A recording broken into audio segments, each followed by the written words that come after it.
y son segundos que creo que cualquier canal está autorizado a poder sacar. ¿Es cierto que tú tuviste una relación con él? Sí, es muy cierto que hemos tenido una relación de más de 10 años. ¿Es una relación romántica? Era una relación romántica, ¿no? Me estás diciendo que Ernesto Pimentel es gay también. Sí. Y se terminó en el año 98. ¿Por qué se determina? Porque él tuvo muchos cambios en su forma de ser. Esto es el extracto, el único extracto que hemos podido conseguir de esa entrevista.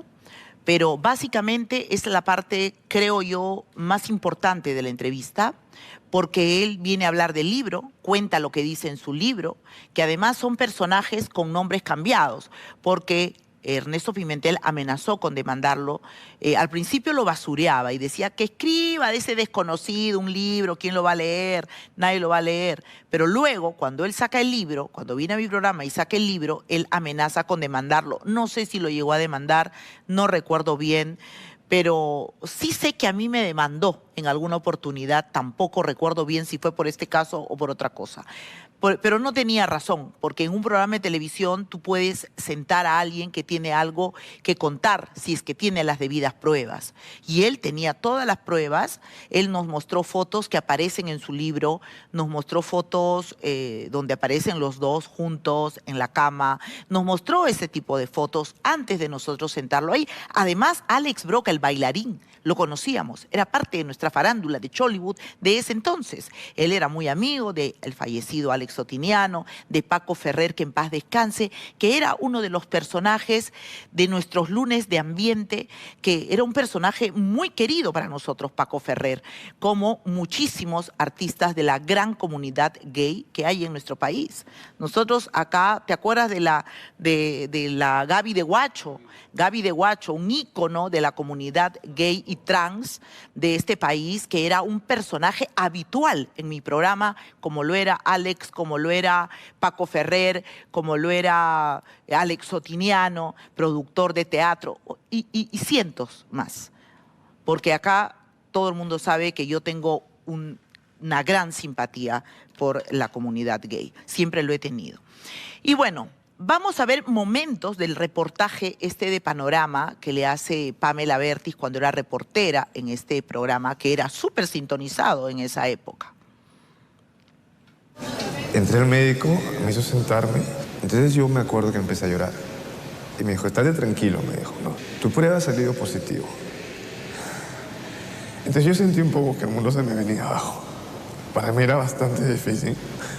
No podía creerlo, porque si yo había tenido una pareja anterior, entonces, ¿cómo es que había sucedido esto en estos momentos?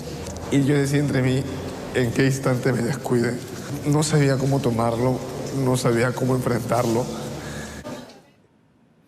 Ese es uno de los momentos de esta entrevista, cosa que después él en la primera entrevista no nos habla de eso, en la segunda entrevista que le hacemos en Frecuencia Latina, él sí cuenta esos detalles ya, porque él no fue el primero en hablar de que él era portador. Él en ningún momento, él solo habló de que había tenido un vínculo de 10 años romántico con Ernesto Pimentel, pero jamás habló de que él era portador, ni siquiera en el libro, creo que lo había contado. No sé si luego hizo una corrección.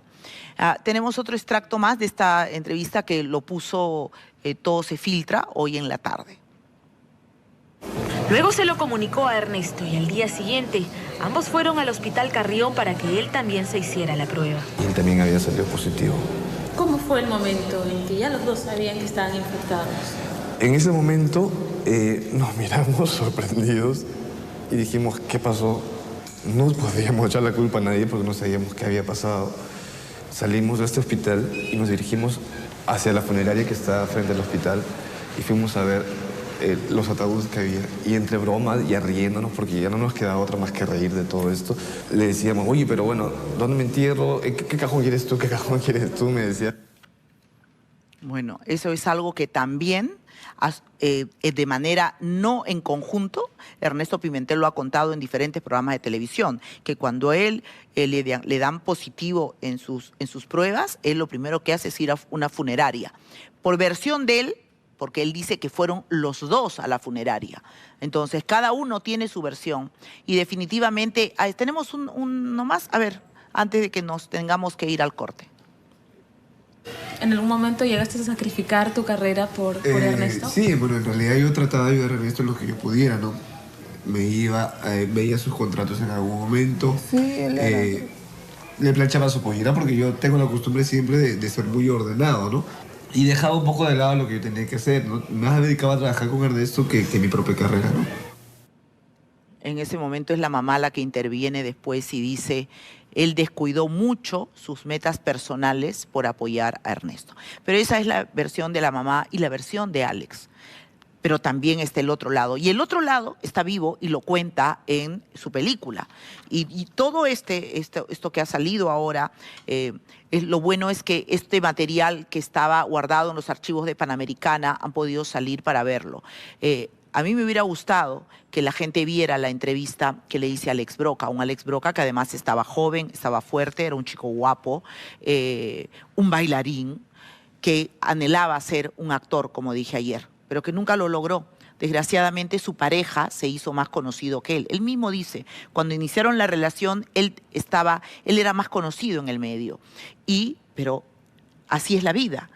En este trabajo, en este mundo del espectáculo, el que más destacó, el que de repente tenía más talento, fue Ernesto Pimentel y fue el que destacó. Y a veces ese tipo de crecimiento, que una persona crezca más que la otra, genera todo tipo de resentimientos, todo tipo de enconos y a veces termina por romper a las parejas definitivamente. Cuando uno crece más que el otro, esa pareja se va al cacho.